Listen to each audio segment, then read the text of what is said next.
इनके लबे रंगी की निछावर थी कि जिसने।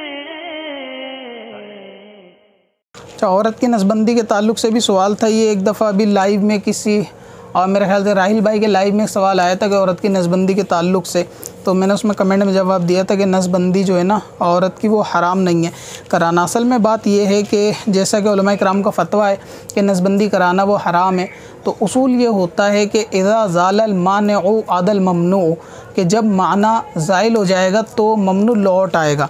तो इस क़ायदे की बुनियाद पर अभी जो मेरी तहकीक है इस बारे में वो ये है, जो मैंने रब्ता किया काफ़ी डॉक्टर्स वगैरह से और इनसे, तो उसमें नतीजा निकल के ये आया कि जो नसबंदी पहले हुआ करती थी ना, उसकी बुनियाद और आज की नसबंदी की बुनियाद में ज़मीन और आसमान का फ़र्क है। और तो इसीलिए उलमा इकराम के जो पहले इस पे फतवे थे या अब भी मौजूद हैं कि बेनसबंदी कराना, कि हमेशा के लिए बच्चे को ख़त्म कर लेना ये हराम है, उसकी बुनियाद यही थी कि वो नसबंदी परमानेंटली होती थी, यानी उसके अंदर कोई गुंजाइश नहीं होती थी। लेकिन अभी सुनने में आया कि नसबंदी में बहुत ज़्यादा यानी डॉक्टरी लाइन्स के अंदर आप कहें तो थोड़ी इसके अंदर तरक्की हो गई है। तो अब ये परमानेंटली नहीं होता, इसके अंदर टेम्परेरी तौर से जो है ना नस को ब्लॉक किया जाता है। और इसके अंदर भी कई सारी यानी कई टाइप की जो है नसबंदी होती है। अभी कुछ केस के अंदर क्लिप वगैरह जो है वो नस पे लगा देते हैं, क्लिप से ब्लॉक कर देते हैं, वो भी आर्जी तौर से है। ठीक इसी तरीके से अभी नस को बांधने का भी तरीका चला है कि उसको बांध के ब्लॉकेज कर देते हैं, ये भी आर्जी है। और कुछ तरीके ऐसे हैं कि उसको काट के बीच में से नस के बीच में गैप कर देते हैं, और ये भी आर्जी है। और जो परमानेंटली है वो उसको जलाकर ख़त्म कर देते हैं कि जिससे लाइफ टाइम के लिए ख़त्म हो जाए, यानी बच्चे की कोई गुंजाइश न रहे, वो एक परमानेंटली है जिसको आप नाजायज़ कह सकते हो। तो बाकी के जो तरीके नसबंदी के मौजूद हैं कि टेम्परेरी तौर से क्लिप लगा देना, नस के बीच में ब्लॉकेज कर देना, या उसको बांध देना नस के बीच में ताकि बच्चे पैदा ना हो, तो ये तरीका जो है वो आर्जी है।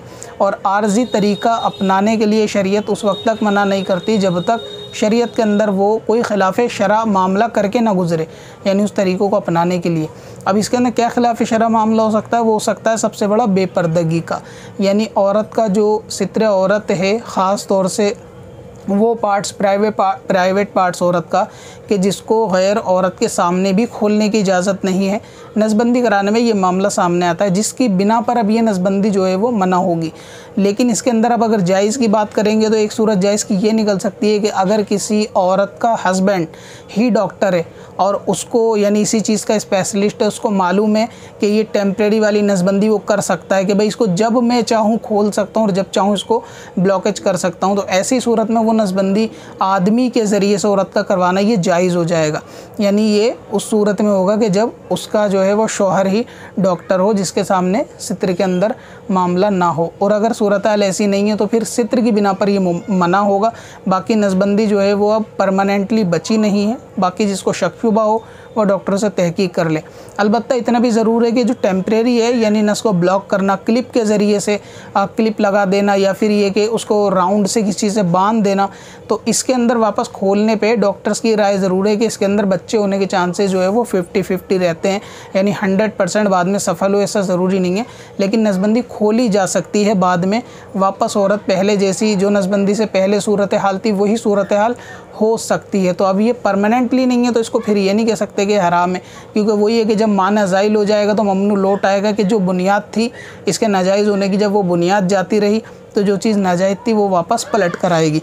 बाकी और किसी अच्छे काबिल मुफ्तियान इकराम से इस बारे में जो ना रब्ता करें और उनको बताएं कि नसबंदी का मामला ऐसा है कि ये टेम्परेरी है, और अगर इसको क्लिप को नस को हमेशा के लिए ख़त्म ना करके टेम्परेरी क्लिप लगाकर और बाद में उसको वापस रिकवर करके खोल सकते हैं, तो औरत फिर से जो है वो माँ बन सकती है। तो क्या इस सूरत में नसबंदी करा लें तो फिर वो बेपर्दगी का मामले की बात तो अड़ जाएगी, मुमकिन है, लेकिन नसबंदी के गालिबन फिर हराम होने की बात नहीं होगी।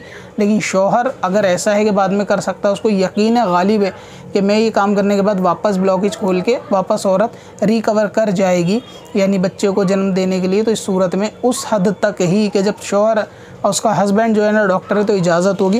वरना बेहतर है कि आर्जी वो तरीके अपना लिए जाएं जो एक्सटर्नल हैं, औलाद को रोकने के लिए इंटरनल इतने महंगे ऑपरेशन ये इस चीज़ से फिर भी जो है ना बचना चाहिए। एक तो ये कि सित्र की बिना पर भी बेसित्री है और दूसरा ये कि इसमें अखराजात भी ज़्यादा हैं और हर किसी हस्बैंड जो है वो डॉक्टर और सारी औरतों का ही भी ज़रूरी नहीं होता। तो इसलिए ये बेसित्री की वजह से जो है ना वो नाजायज़, यानी बेसित्री नाजायज़ है, सित्र खोलना नाजायज़ है, इस बिना पर नाजायज़ है। और अगर टेम्परेरी है और नसबंदी के टेम्परेरी होकर खुल जाएगी तो फिर उस सूरत में इजाज़त हो सकती है, वो भी शौहर वाली को।